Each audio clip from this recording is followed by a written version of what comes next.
رباه عفوك إني للنور مدت يداي نزعت. بسم الله الرحمن الرحيم. الحمد لله رب العالمين، والصلاة والسلام على سيد المرسلين وعلى آله وأصحابه أجمعين، أما بعد.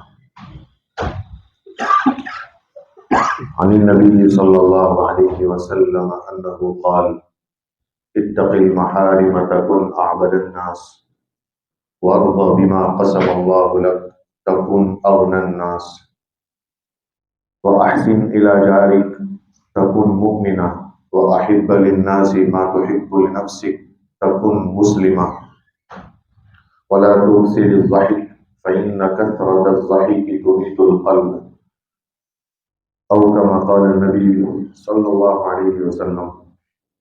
اللهم صل على سيدنا محمد وعلى آل سيدنا محمد وأصحابه وأزواجه وبارك وسلم. بزرگوں اور بھائیوں،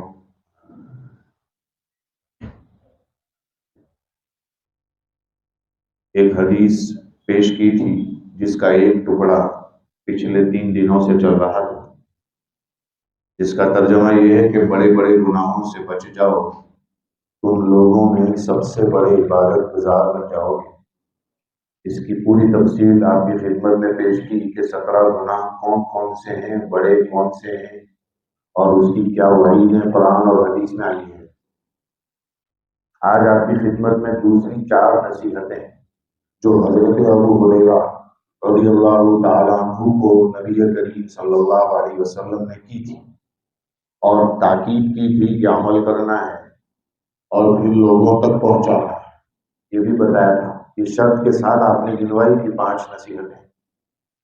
آپ غور کر سکتے ہیں دوسری نصیحت جو آج کی ہے، جو حضرت ابو ہریرہ رضی اللہ تعالیٰ عنہ کو نبی کریم صلی اللہ علیہ وسلم نے بتلائی: وَارْضَ بِمَا قَسَمَ اللَّهُ لَكَ، جو اللہ تعالیٰ نے تمہارے حصے میں لکھا ہے اس پر راضی ہو جاؤ۔ وَارْضَ بِمَا قَسَمَ اللَّهُ لَكَ، جو اللہ تعالیٰ نے تمہارے لیے مقدر کر رکھا ہے اس کے اوپر راضی ہو جاؤ۔ تَكُنْ أَغْنَى النَّاسِ، اس کا فائدہ کیا ہوگا؟ کہ تم لوگوں میں سب سے بڑے مالدار بن جاؤ گے۔ دیکھیے سرکار کیا بتانا چاہتے ہیں۔ کل بھی ایک جملہ پیش کیا تھا کہ آج کل انسان اللہ کے فیصلے پر راضی نہیں ہوتا ہے، وہ یہ سوچتا ہے کہ میں ہی غریب کیوں ہوں، میں شارٹ ٹرم میں مالدار بن جاؤں، رات کو سوؤں تو صبح اٹھوں تو میری مالداری کے چرچے ہوں، اور پھر اس کی وجہ سے غلط طریقے اختیار کرتا ہے، جس کی وجہ سے وہ اللہ کی ناراضگی کا مستحق ہوتا ہے۔ تو اللہ تعالیٰ نے جس طرح اس کے لیے لکھا ہوا ہے، جو حصہ اس کے لیے لکھا ہوا ہے، اگر اس پر راضی ہو جائے گا تو سکون ہی سکون ہے، بس میرے لیے اللہ نے یہی لکھا تھا۔ غور کیجیے، میں نے کل بتایا تھا کہ آج کل لوگ اپنے دکھ سے دکھی نہیں ہیں بلکہ کسی کے سکھ سے دکھی ہیں۔ حالات ایسے ہی ہیں، مولانا ابراہیم صاحب پانڈو دامت برکاتہ کا یہ ملفوظ ہے کہ آج کل لوگ اپنے دکھ سے دکھی نہیں ہیں، خود تکلیف ہو رہی ہے اس کا کوئی احساس نہیں، لیکن وہ آدمی راحت میں کیوں ہے، اس وجہ سے وہ پریشان۔ ایسا نہیں ہونا چاہیے میرے بھائیوں۔ یہ مذہب اتنا اچھا ہے کہ ہر موڑ پر ہمیں تسلی دیتا ہے، ہر موڑ پر۔ اگر کوئی غریب شخص ہے، وہ یہ سوچتا ہے کہ اللہ نے اس کو مالدار بنایا مجھے غریب بنایا، تو شریعت فوراً یہاں آ کر کہتی ہے، تجھے تسلی کے لیے یہ کہتا ہوں کہ شریعت یہ کہتی ہے کہ آپ صلی اللہ علیہ وسلم نے فرمایا کہ فقراء، اس امت کے جو غریب لوگ ہیں، وہ جنت میں اس امت کے مالداروں سے 500 سال پہلے جائیں۔ اگر غریب کو یہ پتہ چل جائے گا تو کتنا مزہ آئے گا، اسے کتنی خوشی ہوگی کہ کم سے کم سب سے پہلے تو جنت میں جاؤں گا ان سے۔ تو یہ چیزیں جو ہے شریعت کی ایسی ہے جو ہمیں اپنا ایمان تازہ کرواتی ہے۔ یہ نہیں سوچنا چاہیے کہ میرے ساتھ ایسا کیوں، میرے ہی گھر میں ایسا کیوں، میرے ہی بچے کے ساتھ ایسا کیوں ہو رہا ہے۔ یہ تو گویا آپ اللہ پر اعتراض کر رہے ہیں، اللہ پر سوال کر رہے ہیں۔ اللہ نے جو چیز جیسی ہے ویسی ہی کی ہے، وہ اس کو پتا ہے، ہر چیز کی مصلحت اس کو پتا ہے، ہر چیز کی حکمت اللہ کو معلوم ہے، ہمیں تھوڑی معلوم ہے کہ یہاں کیا ہونے والا ہے۔ خیر، میں یہ عرض کر رہا تھا کہ وَارْضَ بِمَا قَسَمَ اللَّهُ لَكَ، جو اللہ تعالیٰ نے آپ کے حصے میں لکھا ہے ارضا، راضی ہو جاؤ اس کے اوپر، تو کیا فائدہ ہوگا؟ تکون اغنى الناس، تو تم لوگوں میں سب سے بڑے مالدار بن جاؤ۔ کیا فائدہ ہوگا؟ حسد کبھی پیدا نہیں ہوگا۔ اگر یہ چیز آ گئی تو کبھی کسی سے جلے گا نہیں انسان، کسی سے حسد پیدا نہیں ہوگا، کبھی کسی کے مال کو دیکھ کر لالچ پیدا نہیں ہوگی، بلکہ فوراً یہ سوچے گا وہ اللہ نے اس کے لیے لکھا ہے، یہ میرے لیے لکھا ہے، اس کے لیے بنگلہ لکھا ہے، میرے لیے جھونپڑی لکھی ہے، مجھے اس میں سکون ہے، اس کو اس میں سکون مل جائے تو اچھی بات ہے۔ تو بہرحال یہ سوچنا چاہیے کہ اللہ تعالیٰ نے جو فیصلہ کر رکھا ہے اس پر میں راضی ہوتا ہوں گے۔ حضرت سعد بن ابی وقاص رضی اللہ تعالیٰ ایک بہت مشہور صحابی ہیں، نبی کریم صلی اللہ علیہ وسلم کی والدہ کے خاندان سے، اس لیے آپ صلی اللہ علیہ وسلم ان کو اپنا ماموں کہا کرتے تھے، میرے ماموں ہیں حضرت سعد بن ابی وقاص رضی اللہ تعالیٰ۔ حقیقی ماموں نہیں تھے، لیکن چونکہ ماں کے خاندان سے ہوتے ہیں تو عام طور پر لوگ اسے ماموں کہتے ہیں، باپ کے خاندان سے ہوتے ہیں تو چچا کہتے ہیں۔ تو ایسے ہی یہ سرکار کی والدہ کے خاندان سے تھے، اس لیے ان کو حضرت نبی کریم صلی اللہ علیہ وسلم اپنا ماموں کہا کرتے تھے۔ سعد بن ابی وقاص رضی اللہ تعالیٰ عنہ اخیر میں نابینا ہو گئی تھی، بینائی چلی گئی تھی۔ مکہ المکرمہ آئے ہوں گے تو لوگ ان کے پاس ملاقات کے لیے آتے تھے اور کہتے تھے آپ دعا کر دیجیے میری یہ بیماری اچھی ہو جائے، مجھے اچھا ہو جائے۔ وہ دم کرتے تھے، اچھا ہو جاتا تھا وہ انسان، یہاں تک کہ کتنے نابینا حضرات کی بینائی بھی لوٹ آتی تھی۔ تو بہت سے لوگوں کو انہوں نے اچھا کر دیا اللہ کے فضل و کرم سے۔ کسی نے ان سے کہا آپ کی بینائی کے لیے کیوں پریشان نہیں ہوتے؟ آپ کی بینائی کے لیے فکر کر لینی چاہیے آپ کو، آپ کی بھی تو بینائی نہیں ہے، آپ لوگوں کو اچھا کر دیتے ہیں تو آپ اپنے لیے ہی کر دیجیے۔ یہ تو ایسا ہو گیا کہ ساری دنیا سے باخبر، اپنی ہی دنیا سے بے خبر، ایسی حالت ہو گئی ہے۔ تو آپ کچھ اپنے لیے بھی کر لیجیے۔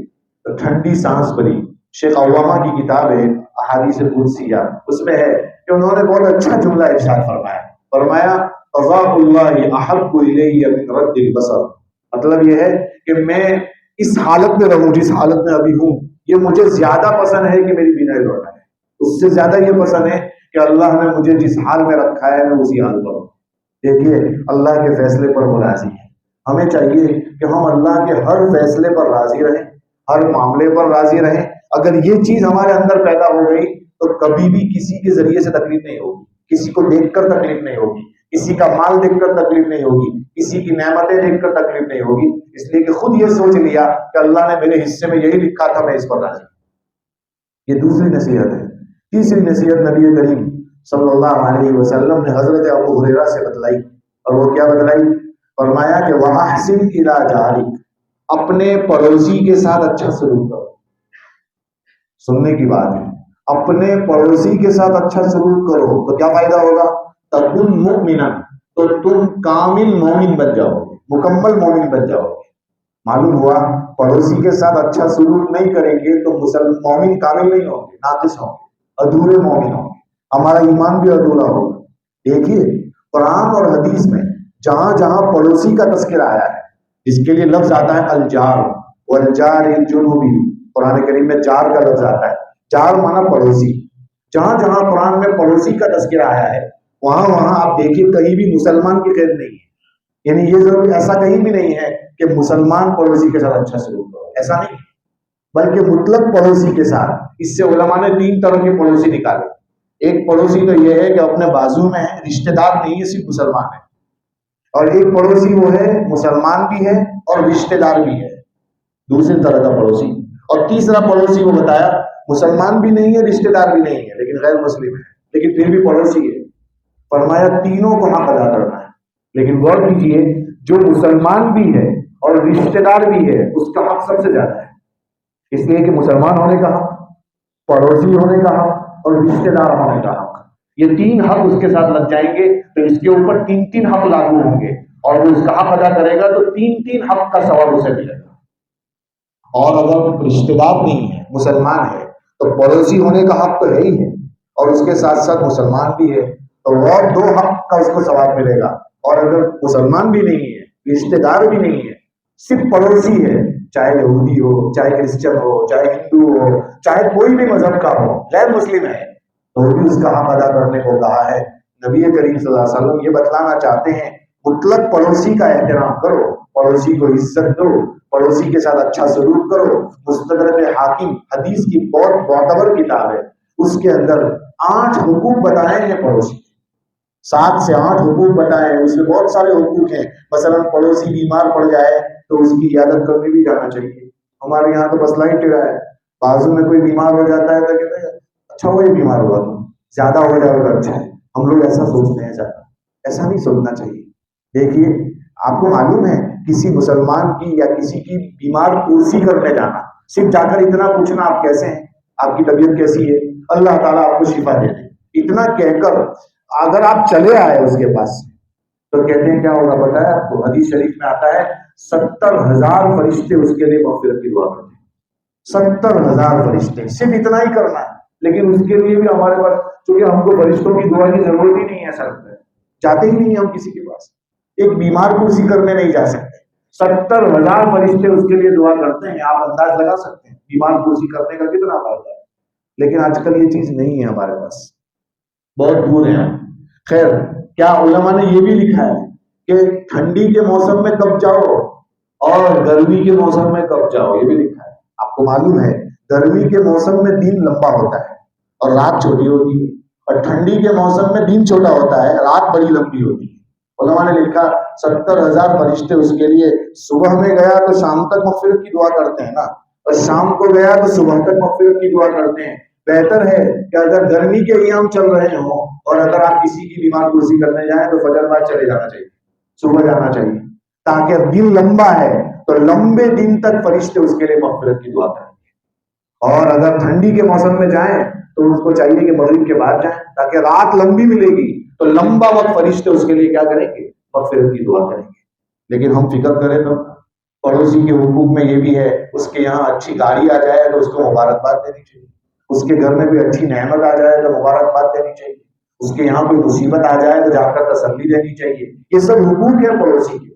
لیکن ہم یہ سب حقوق سے بہت دور ہیں، جاتے ہی نہیں ہیں. آپ جانتے ہیں حدیث میں یہاں تک آتا ہے کہ اگر آپ کوئی اچھا کھانا لا رہے ہیں، پھل لا رہے ہیں، فروٹ لا رہے ہیں، اور اگر آپ اس کو کھا رہے ہیں اور پڑوسی اتنا غریب ہے کہ وہ فروٹ نہیں خرید سکتا ہے، تو ہم کو یہ تعلیم دی گئی ہے کہ اس کا چھلکا بھی باہر مت ڈالو قریب میں. کہیں بچے دیکھ کر اب اس کے ماں باپ کے سامنے ضد نہ کرنے لگے کہ ابا جان یہ فروٹ مجھے بھی چاہیے، اور وہ بیچارہ باپ لا نہیں سکتا.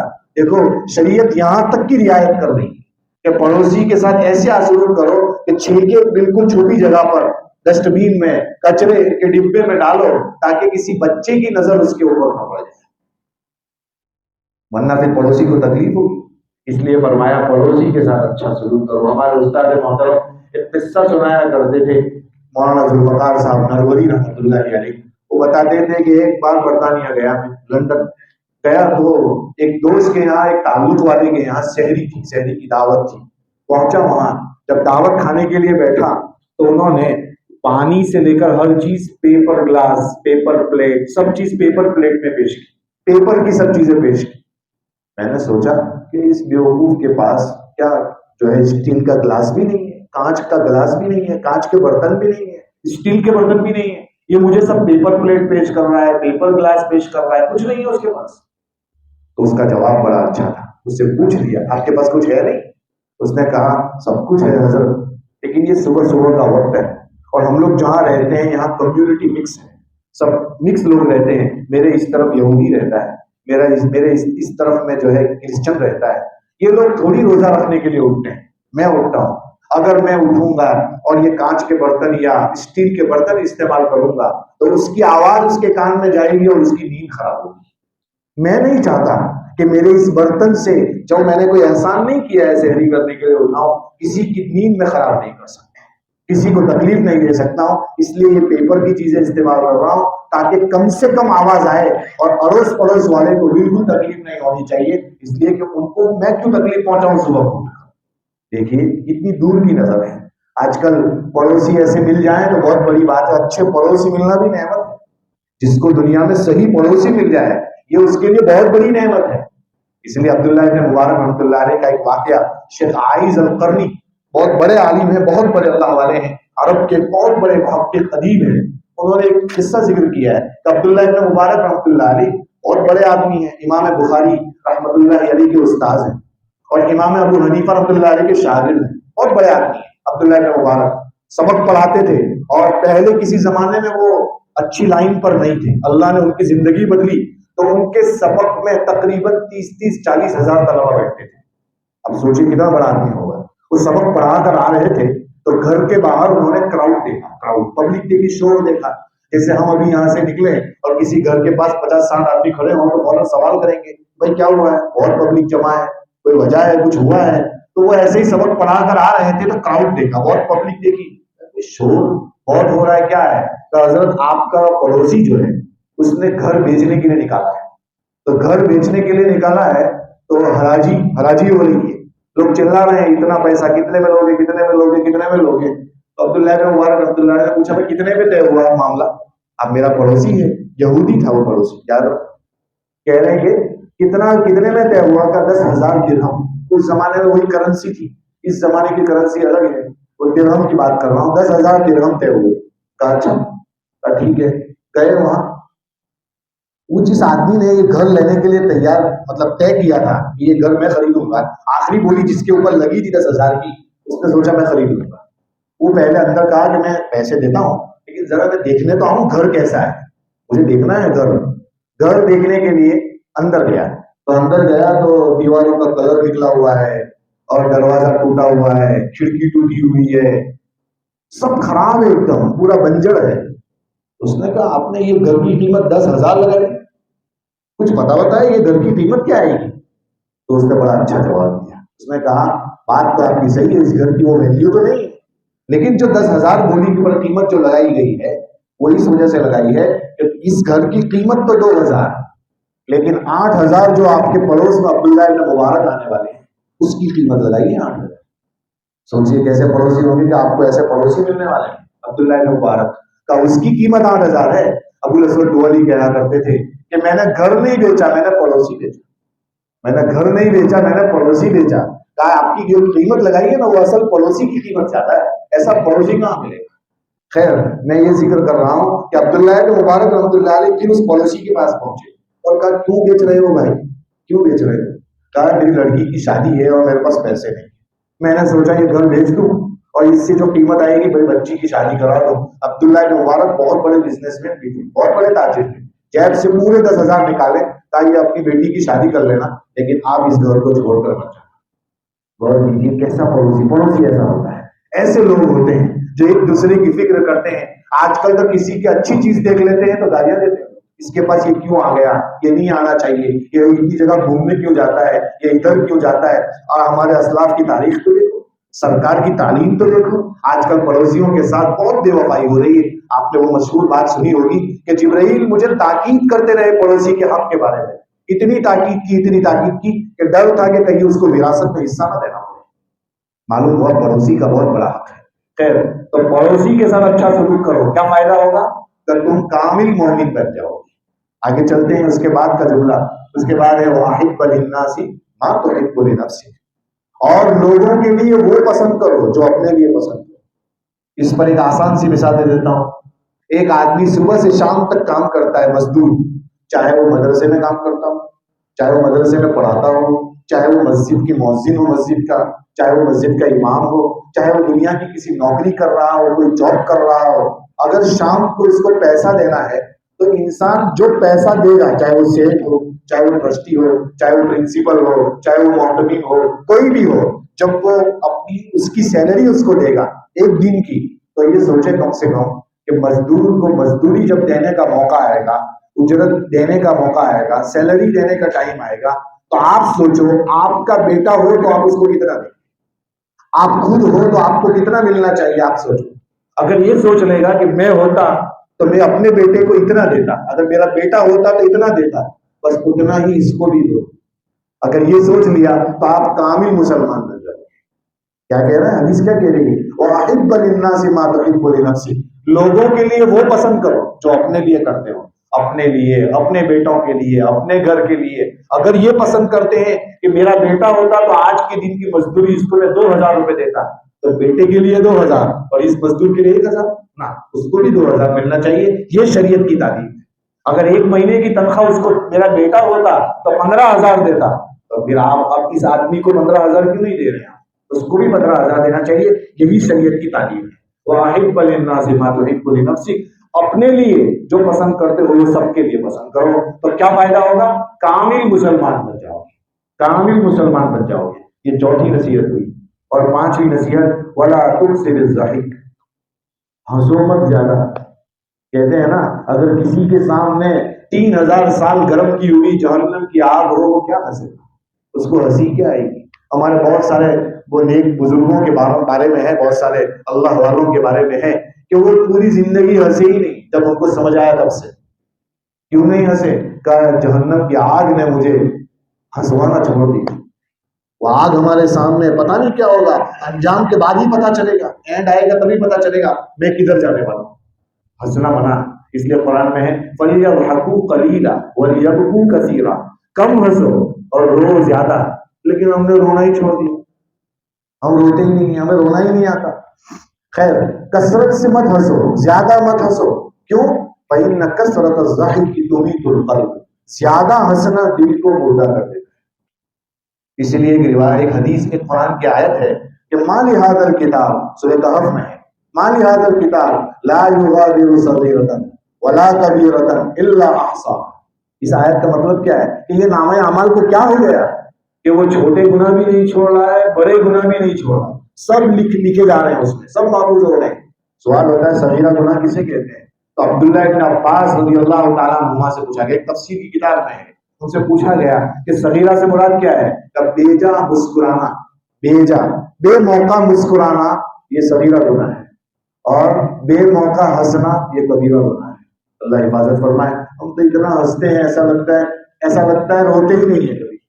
نہیں میرے بھائیوں، سوچو کہ میرا اینڈ کیسا ہوگا، میرا انجام کیسا ہوگا، میں دنیا سے جاؤں گا میری حالت کیا ہوگی؟ کیا میں نے اللہ کو راضی کرنے کے سب اعمال کر لیے ہیں؟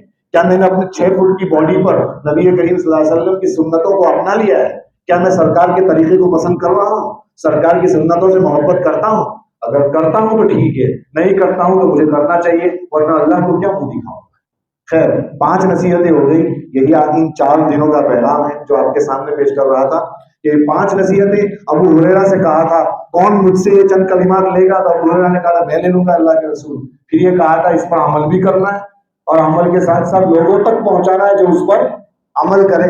آپ غور کیجئے انہوں نے کیسا عمل کیا ہوگا ابو ہریرہ نے، اور کیسا لوگوں کو پہنچایا ہوگا کہ آج 1400 سال ہو گئے، 1500 سال، 1450 سال ہو گئے، اور مدینے سے اتنی کلومیٹر کی دوری پر آپ کے سامنے میں یہ روایت بیان کر رہا ہوں۔ معلوم ہوتا ہے کہ انہوں نے عمل کیا ہوگا تبھی تو ہم تک یہ روایت پہنچی، ورنہ کیسے پہنچتی یہ روایت؟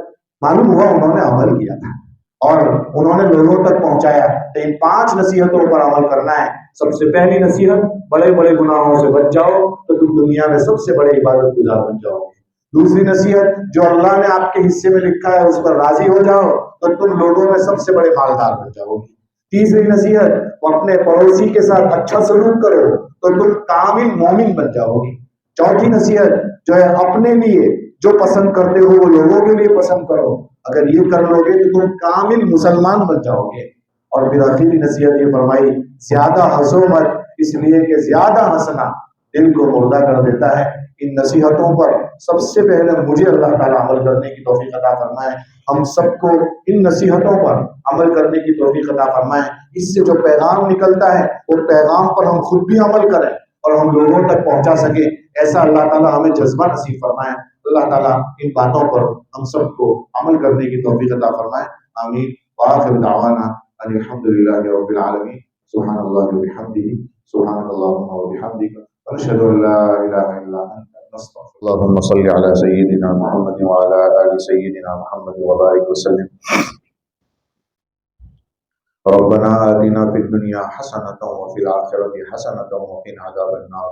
اللهم إني لا أحصي ثناء عليك أنت كما أثنيت على نفسك، يا ربي صل وسلم دائما أبدا على حبيبك خير الخلق كلهم، لا إله إلا الله، نستغفر الله، نسألك الجنة ونعوذ بالله من النار، لنا ولأمة محمد صلى الله عليه وسلم۔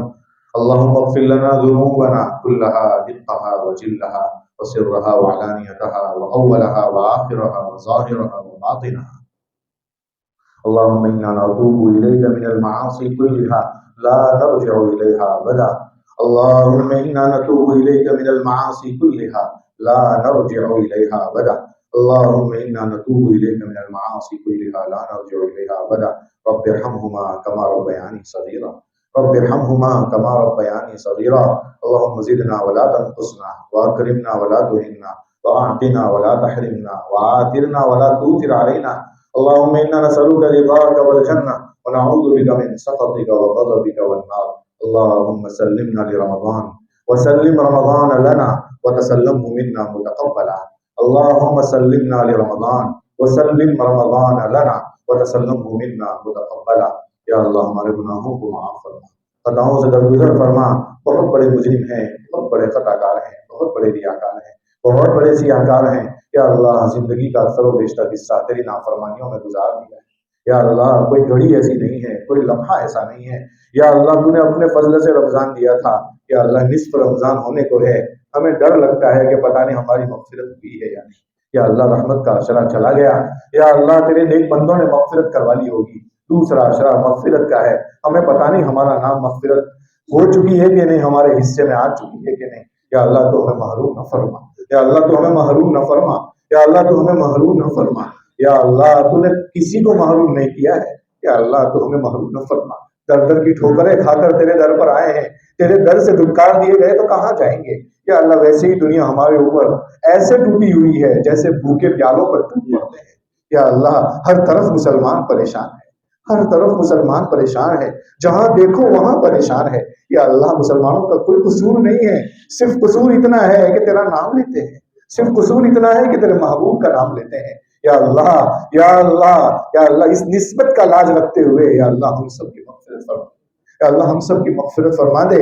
یا اللہ ہم سب کی مغفرت فرما دے. یا اللہ تجھے معافی بہت پسند ہے، تجھے معافی بہت پسند ہے. جب کوئی بندہ ہاتھ اٹھا کر معافی مانگتا ہے تو تو فرشتوں میں اعلان کرتا ہے اور کہتا ہے دیکھو اس بندے کو معلوم ہے کہ اس کو میرے سوا کوئی معاف کرنے والا نہیں. یا اللہ وحدتاً تیرے علاوہ کوئی معاف کرنے والا نہیں ہے.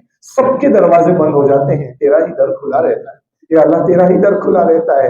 یا اللہ ہمیں تجھ سے مانگنے والا بنا دے، تجھ سے مانگنے والا بنا دے. تیری مرضیات پر چلا دے، نامرضیات سے ہم سب کی حفاظت فرما. یا اللہ بقیہ دنوں کی قدردانی نصیب فرما. یا اللہ رمضان کی قدردانی نصیب فرما. قرآن کی تلاوت کا شیدائی بنا، ہماری زبان کو ذاکر بنا، قلب کو شاکر بنا، بدن کو صابر بنا، جسم کو تیرے احکام پر عامل اور ناظر بنا. یا اللہ تو ہمیں آزمائش میں مبتلا نہ فرما. یا اللہ ہم امتحان کے قابل نہیں ہیں. یا اللہ ہم تو چیونٹی مکوڑوں سے ڈر جانے والے لوگ ہیں. یا اللہ ہم کیا امتحان دے پائیں گے. یا اللہ وہ تو تیرے لاڈلے نبی کے صحابہ تھے. یا اللہ ان کی گردنیں کٹ جاتی تھی، خون کو ہاتھوں میں لے کر آسمان پر اٹھاتے ہوئے کہا کرتے تھے فزت ورب الکعبہ، رب کعبہ کی قسم میں کامیاب ہو گیا. یا اللہ وہ تو گردنیں کٹوا کر بھی یہ کہتے تھے کامیاب ہو گیا. ہم سے تو کچھ بھی نہیں ہوتا. یا اللہ ہم تیرے سامنے کیا پیش کریں. نہ رکوع ٹھکانے کا ہے، نہ سجدے ٹھکانے کے ہیں، نہ نماز ٹھکانے کی ہے. نماز پڑھتے ہیں تو تیری یاد نہیں آتی، دنیا کی یاد آتی ہے.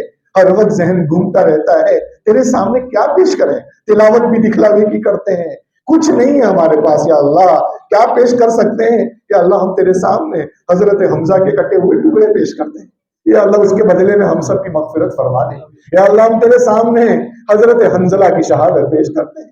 یا اللہ ہم تیرے سامنے وہ 80 سال کی بوڑھی حضرت سمیہ کی شہادت پیش کرتے ہیں. یا اللہ اس کے طفیل میں ہم سب کی بخشش فرما دے، ہم سب کی بخشش فرما دے، ہم سب کو معاف فرما دے.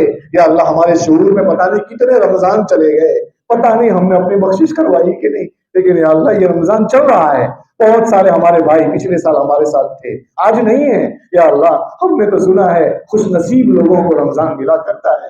یا اللہ ہم نے تو تیرے محبوب کی وہ حدیث بھی سن رکھی ہے کہ جبرائیل نے بد دعا کی تھی ہلاک ہو جائے وہ شخص جس نے رمضان کا مہینہ پایا ہو اور اس نے اپنی مغفرت نہ کروائی ہو. نبی کریم صلی اللہ علیہ وسلم نے آمین کہا تھا. یا اللہ جبرائیل کی بد دعا کے قبول ہونے میں کوئی شک نہیں. سرکار نے آمین کہا ہے تو اس کے قبول ہونے میں کوئی شک نہیں. ڈر لگتا ہے کہ کہیں ہلاکت میں ہمارا نام نہ آ جائے، ہلاکت میں ہمارا نام نہ آ جائے. یا اللہ ابھی بھی 15 دن بچے ہوئے ہیں، 16 دن بچے ہوئے ہیں. یا اللہ قدردانی نصیب فرما. یا اللہ قدردانی نصیب فرما. یا اللہ قدردانی نصیب فرما. یا اللہ ہم سب کی مغفرت فرما. ایک بار نظر کرم ڈال دے، ایک بار نظر کرم ڈال دے. یا اللہ یہاں سفید داڑھی والے موجود ہیں، یا اللہ یہاں معصوم بچے بھی ہیں، یا اللہ کوئی تو ایسا ہوگا جس کی ادا، جس کی آمین تجھے پسند آتی ہوگی، یا اللہ اس کے طفیل میں ہم سب کی بخشش فرما دے۔ یا اللہ حفاظ قرآن بھی ہے یہاں، یا اللہ کوئی تو ایسا ہوگا، کوئی تو ایسا ہوگا جو تجھے پسند آتا ہوگا، یا اللہ اس کے طفیل میں ہم سب کو معاف فرما دے۔ یا اللہ ہمارے والدین کی مغفرت فرما، ہمارے اساتذہ اور مشاہیر کی مغفرت فرما، امت کے ایک ایک فرد کی مغفرت فرما۔ یا اللہ امت کے ایک ایک فرد کی عزت کی، آبرو کی، ایمان کی، مال کی، اولاد کی پوری حفاظت فرما، ہماری نسلوں کی غیب سے تربیت فرما۔ یا اللہ پیشانی کے بال پکڑ کر ہم سب کو مسجد میں پہنچا دے، تیرے دربار میں آنے والا بنا دے، نمازوں کا پابند بنا دے۔ تیرے خلیل نے دعا کی تھی، رب اجعلنی مقیم الصلاۃ ومن ذریتی، ہم بھی تجھ سے یہ دعا کرتے ہیں، ہمیں نمازوں کا قائم کرنے والا بنا دے، نمازوں کا قائم کرنے والا بنا دے، ہماری نسلوں کو نمازوں کا قائم کرنے والا بنا دے۔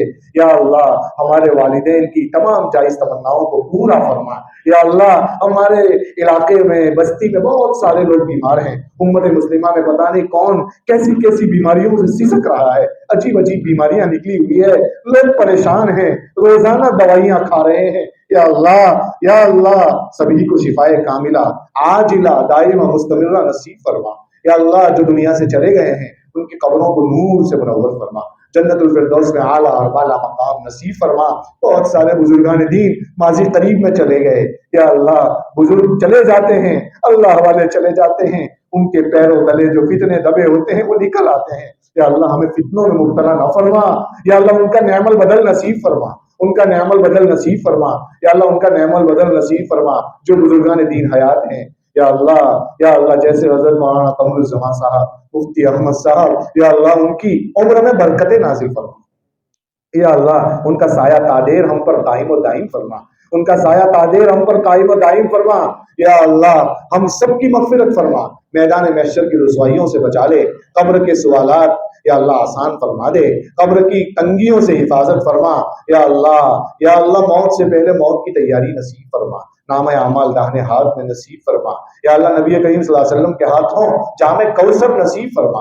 یا اللہ سرکار کی اس سے محبت سچی نصیب فرما۔ یا اللہ نبی کریم صلی اللہ علیہ وسلم کی سنتوں پر ڈھونڈ کر ہم سب کو عمل کرنے والا بنا دے۔ یا اللہ سرکار کا سچا عاشق بنا دے، سچی محبت کرنے والا بنا دے۔ یا اللہ ہم سب کو جنت میں دخول اولی نصیب فرما۔ یا اللہ دخول اولی نصیب فرما، سچی پکی توبہ نصیب فرما، نئی زندگی کا آغاز کرنے والا بنا دے، پچھلے تمام گناہوں کو یا اللہ معاف فرما دے، ہماری جھولیاں مغفرت سے بھر دے۔ یا اللہ ہماری بگڑی بنا دے، تیرے خزانے میں کوئی کمی نہیں آئے گی، ہم جیسوں کی بگڑی بن جائے گی۔ یا اللہ جو مقروض ہیں غیب سے قرضوں کے پورا ہونے کی شکلیں پیدا فرما۔ یا اللہ جو جیلوں میں سڑ رہے ہیں، بے قصور ہیں، یا اللہ رہائی کی شکلیں پیدا فرما، باعزت انہیں بری فرما۔ یا اللہ جو جس طرح سے پریشان ہیں ان کی پریشانیوں کو دور فرما۔ یا اللہ میاں بیوی کے جھگڑے دور فرما، آپس میں محبتیں نازل فرما۔ یا اللہ برکتیں نازل فرما۔ یا اللہ کاروبار لوگوں کے ٹھپ پڑے ہوئے ہیں ان کے کاروبار میں برکتیں نازل فرما، حلال لقمہ نصیب فرما، حرام لقمے سے ہم سب کی حفاظت فرما۔ یا اللہ ہم سب کو قرآن کریم کی تلاوت کرنے والا بنا دے، تجھ سے ماننے والا بنا دے، گڑ گڑا کر ماننے والا بنا دے، تیرے سامنے رونے والا بنا دے۔ یا اللہ اس پورے مجمع کی مغفرت فرما، امت کے ایک ایک فرد کی مغفرت فرما، اور یہ دعائیں اپنے فضل و کرم حبیب پاک صلی اللہ علیہ وسلم کے طفیل منظور فرما۔ جزا اللہ عنا نبینا محمد صلی اللہ علیہ وسلم وصلی اللہ تعالی علی خیر خلقہ محمد وآلہ واصحابہ اجمعین برحمتک یا ارحم